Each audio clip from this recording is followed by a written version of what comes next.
西川さん、よろしくどうぞお願いします。はい、わかりました。お願いします。では早速作業に入りますが、これは心拍の刺し木なんですがね、はい。細い時に幼児のようなものを刺されたものを一旦何か鉢入れておいたんですけど、しばらくしてから地へ入れてこのぐらいな大きさになったもんで、また鉢入れたんですがね、その時に少し幹を曲げといた名残が今残ってますんで、まっすぐじゃなくて中では曲がってますんでね、これきっと作り出すと面白い部分が随分出てくるんじゃないかなと思いますね。でやはりこれだけ大きくなっちゃうとね、もう小さくせざるを得ないんで、この大きさを全て使って盆栽にするってわけにいかないんで、相当小さくなります。西川さん、これは間口どのぐらいありますか、今現在。1メーター以上。1メートル以上はなくなりますね。はい。ね、1メートル40ありますね。1メートル40。ね、はい。すごいですね。はい。でも背丈はそんな高くないんですけどね、はい、やはり枝が新芽が今年になって随分伸びたんですよね。で今年の5月に畑からねあげたんですけどね、はい、まあこれだけの枝あれば何とでもなりますんでね、はい、でこれから早速いらない枝を外していきますんで、はい、いらない枝を外すんですからね、はい、もったいないんじゃなくてねよくね、もったいないっていうふうにね思われる方いるんですけど、そうじゃなくて、なるべくね太い枝も使うんですけどね、やはり細い枝を大事にしていくっていうふうに考えてますんでね、太い枝を使えばいいっていうふうにあまり考えてないんで、元気がいいからすごいですね、太っちゃってて、枝も太っちゃってて、この抜いてる時がまた一番木が変化していく最初の段階ですからね。結構模様が足元からありますね、こうやって見ましても。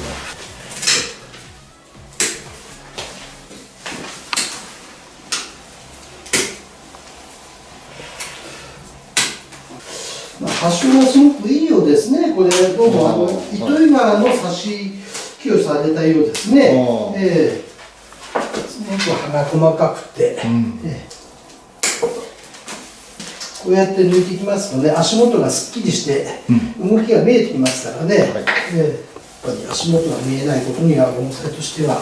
面白みがないですからね。どっちを正面にしても動きがあるから、やはりこっちにするか。正面は決まりました。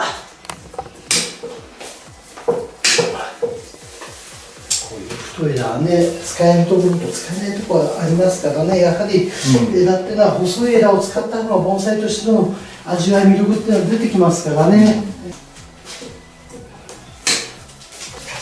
本当に伸び伸びと育ってますよね。この庭っていうか畑入れての数年っていうのがすごく木をこう、成長させますね。太るっていうかね、成長してどんどんこの枝も豊富になったり、または太ったり、いろんなところが変化を出してきますね。まあ相当3分の1ぐらい残るのかどうかね、枝がね。そうですか。こういう枝が挿し枝として使うにはちょっと大きすぎてますんでね、こういうものは当然小さくしていきますけどね、これからね。西川さん、今見てる方が正面。そうですね、こちらの正面に今ね、もう閉めましたんでね、向こうが、ここから見たら裏側でも正面にはなるんですけれどもね、ちょっとやっぱり将来、車両を入れた時の面白みっていうのは、幹に車両を入れた時の面白みはこっちの方がいいかなっていうふうに今、判断してますんでね、だからこっちを正面にするということで考えてます。面白い動きはあるんですね、こうやってみると。自然の雪の深いところにありましたもんでね、やっぱり中で枝がこう勝手に曲がったりして面白いところがあるんですよね。その辺をやっぱりちょっと上手に使って作っていければなとは思いますね。もう盆栽にしていく攻撃や醍醐味って一番あるような気がしますね。面白いですよね、こういうところから作っていくっていうことが。楽しみですね。そうですね、楽しみだか苦しみだか良くなれば楽しいでしょうしねで皆さんもきっとこういうのをお持ちになってればなんとかね、はい作って楽しむことできるんじゃないですか、この時点ではどのジンを作ろうとかどうしようとかってことは、まだ考えておりませんからね、はい、今ここ粗くいらない間をどんどん抜いてるっていうそういう作業をしてるだけで、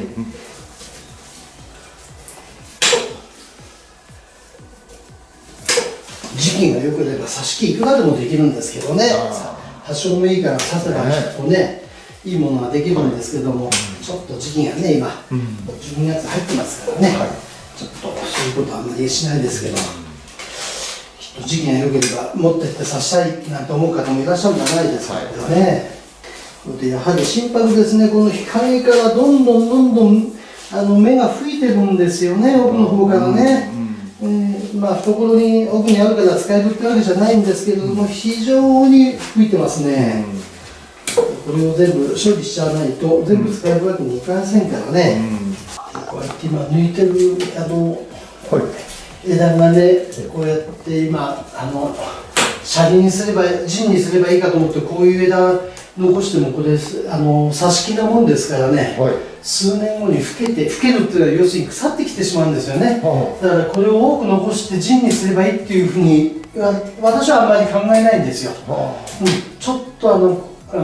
腐りが早いもんですからね、やっぱりそれだけの枝が若いってことなんですよね、だからあんまり陣として多く残すってことは考えてませんでね、こうやって取ってますからどんどん。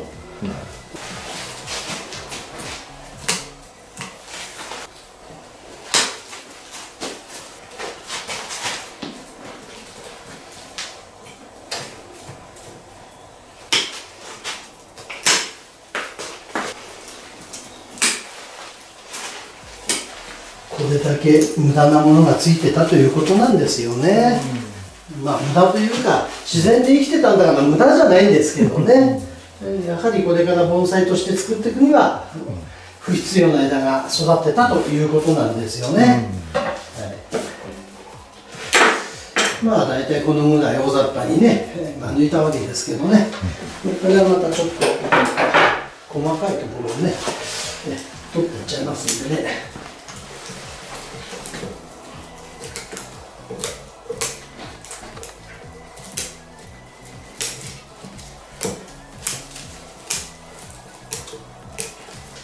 あまり陣を長く残してもいいもんじゃないもんでね、短くしておくところは短くしておくということで、多く残せばいいってもんでもないですしね、その辺のバランスを見ながらやっていくってことですね。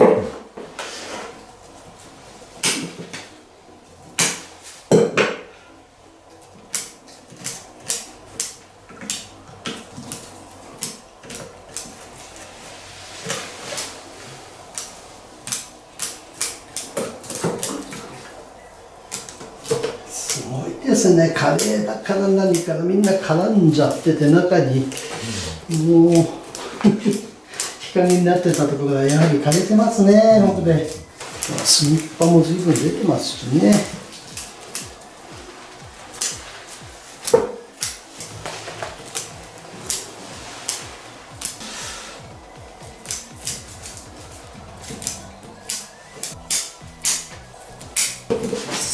大体ね、枝がこれで外れました。それでこれね、ちょっと今から幹がちょっと汚れてますんでね、ブラシで掃除しますからね。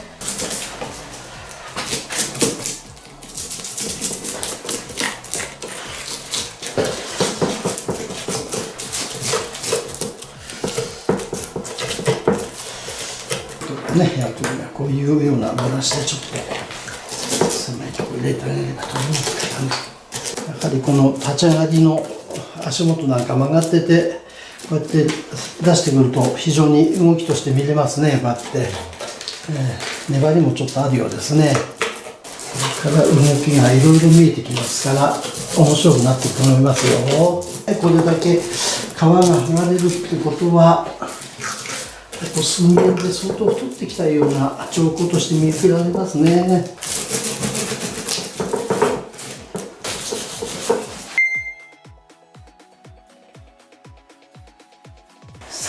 く程度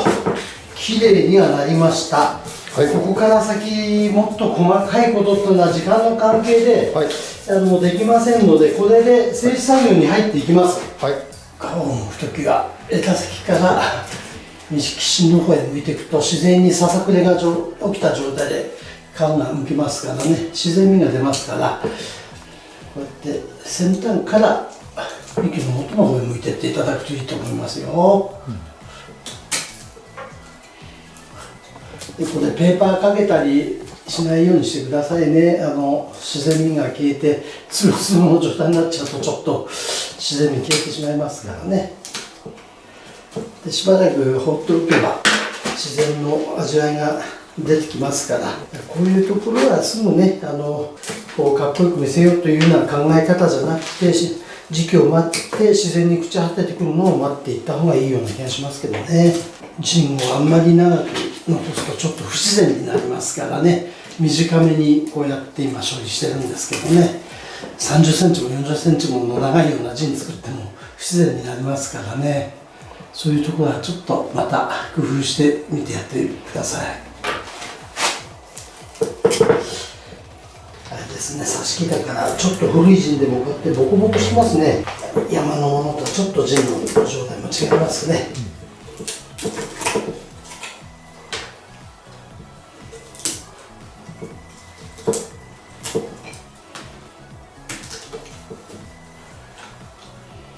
やっぱり同じ長さじゃなくて長かったり短かったりすると変化としてこれ見れますからね、これも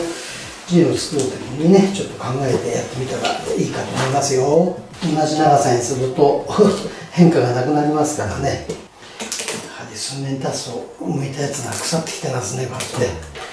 うやってちょっと入れるとここが曲がってるように見えて強調されるんですよね、水水のまんまよりもね、これちょっとねやるといいですよね、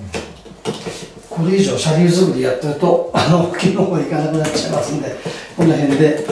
車輪の方は終わるようにします。それから枝の方に針金掛けをしていくようにしますので、これから一番木の変化が見れるんじゃないかと思います。やはり車輪が入ったことで動きが曲がってるように見えるように見てもらえてると思うんですがね、水水の股のまんまですと曲がってるんですけど、曲がってる曲がり方があんまりはっきりしないんですけど、このように水水を切ると車輪が見えると曲がってるようなものがより強調されるって言いますかね、分かりやすくなりますよね。はい、作りがかかりましたけど、これで一応ね、車輪を作ったというところで、芯を作って車輪を作りました。はい、これから今度枝の方で製紙に入っていますね。はい、まずこうやってね、すべての大枝を先に配置をして、大体の骨格を出すように今かけていきますんでね。見てらっしゃる方、きっとこの太い針金先端まで使っていることを不思議に思っている方いらっしゃるかと思うんですが、この荒木の時は太い針金を先端まで使わないとちょっと枝が硬いんでね、枝が動かないんでかけてますからね、馴染んでくればもう太い針金選ぶと思うんですけど、この第一段階だけはもうこの太いのかけないと効かないんですよね。だから今かけてますね。こういう日陰の懐枝っていうのは細いんですよね、やはり外の日の当たる枝は太いですけどね、こういう細い枝がまた使いようによっては味がよく見えますからね。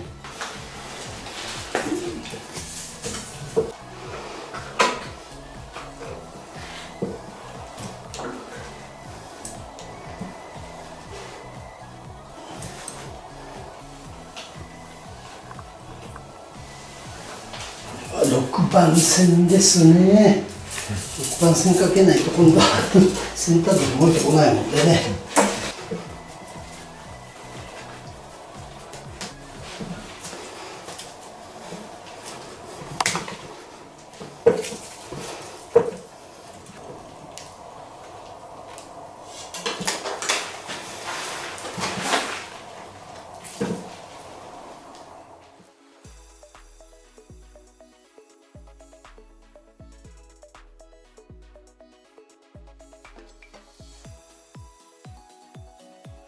さあ、大体これで枝の配置を決めました。はい、これから今度は小枝の針金が入ってくるんですが、これで大体のここから決まったんで、今度は今まっすぐにこれ針金かかってますけどね、これを横と上下の模様をつけて配置していくってこと。まっすぐにして扇状に開いても変化のない、なんていうか味気のない枝になりますからね、やっぱり枝自体に動きを出すってことが大事ですから、それをこれからやっていきますんでね。まずもう配置ができてますからね、非常にもうこれからはね、静止ができて形が整ってきますんで、こうやって見ていただくと分かる通り、この下に向いてる葉っぱ、小枝があるんですよね。こういうものはもう取ってもらって結構ですから、そうしないと下に向いてるものを残すと姿としてバランスが悪くて見づらが悪くなりますんでね、できれば下に向いてるものは取るということで作業をしてみたいと思います。でもこれちょっとね、枝がこう伸びてなくて詰まってますんでね、小枝をかけるのがそんなにいっぱい出てこないと思うんですよ。みんなこれもう枝がちょっとこう短いですからね、かけきれないんですよね、短い枝にはね。だからちょっとこうやって伸びてる枝をかけていくようにということで今やってますんで。でもある程度これ横に向いてる枝は無理やりかけなくも大丈夫ですからね、起きてる枝をこうやってちょっと伏せてあげるということで今作業してますんで、もうこういう枝なんかこうやってね、小枝がもういっぱいこうなってますからね、これ無理やり針金かける必要は今のところないもんですからね、この次の段階になれば枝が伸びてきてるからかけるということも出てくると思いますけども、今回はねこのままもう枝を使いますから、これ以上のことはしないということでね。この奥にある葉っぱはね、懐枝っていうよりもあまり奥にある枝葉は使う必要はないもんですからね、こうやって取っていってもいいと思いますよ。すごく葉の細かい章ですね、この心拍は。だから挿し木して作るにはすごく作りやすい葉章だと思いますね。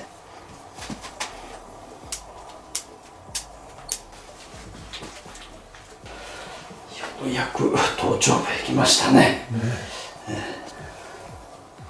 さて、こんなところでいかがでしょうか。そうですね。随分まとまったと思うんですね。それでやはりね、最初から説明しているように、枝はやはり横だけじゃなくて上下の動き、そういうものを出していかないと膨らみを持たせれませんから、枝を平らにしてしまうと膨らみが出なくなります。じゃあ立ち枝を使って膨らみ持たせればいいかというと、それも一つの方法なんですが、やはり枝の動きというものを見せながら膨らみを持たせるという方が自然体なのかなというような気がしますよね。立ち枝が悪いとかいいとかって言ってる問題よりも、その方がより自然に木が動いている様が見えますから、そういうところも今表現してみたんですがね、非常にコンパクトになりましたね。ちょっと左右を測ってみますか。はい、最初は 1m40 あったですね。今ここまでで90ですね。ここから先端で90、随分小さくなりましたよね。それでもまだ完成っていうわけじゃないんでね、いつものお話しするように、これがスタートラインのパトロンですから、ここからやはり今度葉組を作っていくということで、葉組を作ってどういうことかというと、持ち込むことによって葉がきれいにこれから上向いてきますから、それを待ってるんですね。これ形として骨格の形ができたというところで今良しとしているだけの話であって、これを今度やはり充実させるには来年のちょうど今頃になったら葉がきれいに揃って見応えのある木になってるんじゃないかなと思いますね。それとやはりこういうところにちょっとこういうシャリを入れたことでこの模様がはっきり出てきたんですよね。これが入ってないと幹は実際曲がってるんですが、曲がってる様がちょっと見えにくいんです。でもこれだけのちょっとシャリを入れただけでこう動きがはっきり見えてきましたから、これを今度あちらこちらで随分こういうところまだ切れるんですがね、そういう作業をこれからすることによって随分雰囲気が変わってきます。非常に面白い木になっていくんじゃないかなっていうような気がしますね。足元からのこの動きが非常にいいですから、で全体の流れもいいですしね、下から上へって細くなりながら上へ行ってますしね、それとこの枝の動き、これがまっすぐだったのをこう針金をかけても下ろしきれないんで引っ張ったんですが、こういうことによってこの枝の流れですね、こういうね非常に味がいいですね。これがもしまっすぐだったらどうだろうって考えた時にはやはり面白みがないんですよね。やはりだからそういうところに動きを感じさせるっていうのが木作りじゃないかなっていうようなことでやってきてるわけですよね。